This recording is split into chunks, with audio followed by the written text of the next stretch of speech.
아이고, 어째 이런 일이. 자, 여러분 안녕하십니까? 강호발입니다. 오늘은 남도의 자랑 부산에 또 와봤습니다. 저는 이거를 뉴스를 보고 눈으로 한번 확인하고 보고자 왔습니다. 정말 멋진 곳에 태평양을 바라보는 이 아름다운 곳에 해상 케이블카도 바다 위를 달리며 관광객들을 실어 나르고, 저 앞으로는 아름다운 영도가 펼쳐지고 바로 앞에는 간포항 묘박을 하고 있는 선박들도 운치를 돋구고, 바로 앞에는 송도 스카이워크가 펼쳐져 있습니다. 중국인, 일본인을 포함해서 서양인들까지 여기 관광을 많이 오고 있습니다. 그만큼 멋있는 곳에 약간 좀 생뚱맞아 보이는 상황이 좀 발생을 해 있습니다. 해운대 쪽에는 저런 초고층 아파트가 전국적으로 유명하지만 서부산 쪽에는 이 정도의 초고층 아파트가 이게 유일합니다. 무려 층수가 69층에 서울의 63빌딩보다도 층수가 무려 6층이나 높습니다.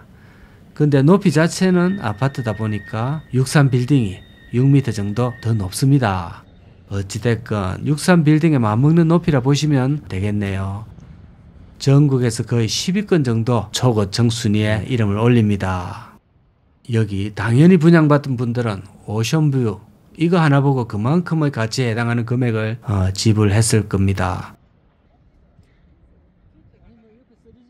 59평 33층이 무려 13억입니다. 13억, 딱 100만 달러네요. 100만 불짜리 아파트입니다.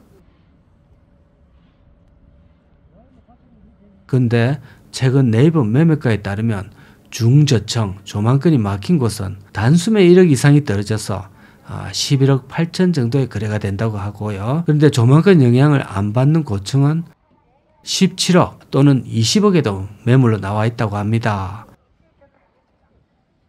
그러니 뷰에 따라 호가가 차이가 상당히 크다고 볼 수 있습니다. 경치 보고 사는 거 아니다 뭐 종종 이야기를 이렇게 하지만 막상 이상한 경치, 예를 들어서 우리 집 앞에 공동묘지가 펼쳐진다고 생각을 한번 해보세요. 이게 적은 문제는 절대 아닙니다. 정서에도 미치는 영향이 크고요. 대팔 때 매수자한테 이거 살다 보면 아무것도 아니다, 다 적응된다 이러면서 설명을 길게 많이 해줘야 됩니다.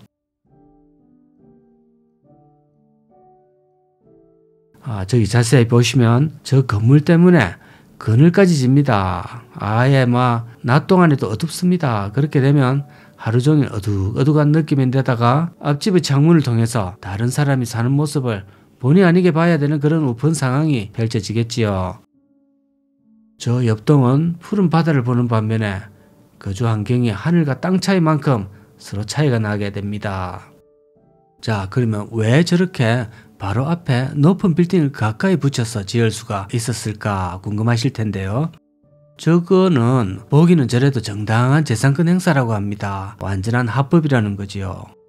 앞에 지어지는 저 건물은 38층 높이 생활형 숙박시설이고, 이 지역은 주거지역이 아닌 상업지역에 지어진 관계로 별다른 예외사항이 없다면 건물과 건물 사이의 간격이 50cm만 띄워도 된다고 합니다. 믿을 수가 없지만 이 격거리 50cm면 허가가 나는 관계로 이런 일이 벌어지게 된 것입니다.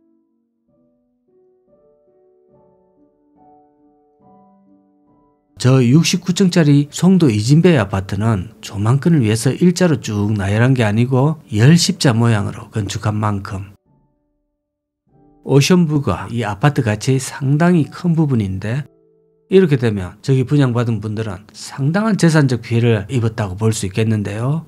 기왕 이래 된 거 한 가지 장점이 있다고 억지로 엮어대면 워낙 서로 가까이 있다 보니까 유사시에 살짝 옆으로 뛰어서 대피할 때 가능하지 않나, 이런 엉터리 같은 생각도 한번 해봅니다. 그리고 바다 쪽에서 심하게 바람이 불 때 바람을 막아준다든가, 또 여름 햇빛이 엄청 강할 때 그 그늘을 막아주기 때문에 온도가 좀 낮을 수도 있다, 그렇게라도 위로를 좀 하면 되겠습니다. 또 앞쪽 빌딩에 매일 마주보고 살다 보면 이웃 간에 정도 좀 들 수가 있고요. 서로 얼굴이 보이니까 뻘쭘하게 보고 있겠습니까? 서로 보면 자주 웃고 그러겠죠. 최근 3년 정도 신축 아파트들이 제가 전국적으로는 다녀보진 못해도 제주도나 속초 일대 등등 공통적으로 주상복합의 상가들의 분양률이 상당히 저조합니다. 여기 이진 베이시티는 1368세대에다가 36평부터 59평까지 형성되어 있는데요. 입주한 지는 거의 1년이 다 되어 가는데 상가를 쭉 한번 보여드리겠습니다. 커피숍이나 편의점 몇 개 빼고는 대부분이 공실입니다.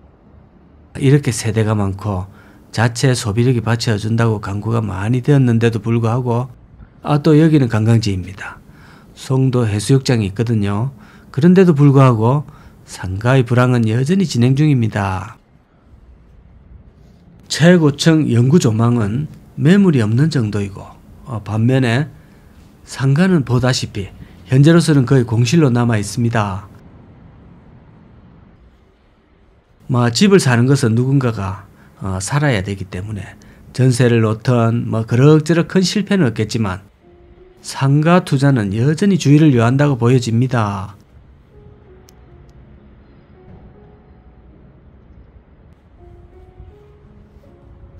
오션뷰가 아닌 저 날벼락 같은 콘크리트 뷰 분양자들은 난데없이 전망이 막히는 악재를 만났는데 어쩌겠습니까? 위로의 말씀을 드리겠습니다. 그래도 법이 좀 탄력적으로 적용이 되어서 이러한 불합리가 예방되어야 되지 않나 생각이 되는데요. 앞으로 주상복합이 대세인데 저 나무의 이상한 방향으로 자란 격가지처럼 상당히 모순적인 저 형태의 저 빌딩의 모양들이 정말 개선되어야 될 사항으로 보입니다.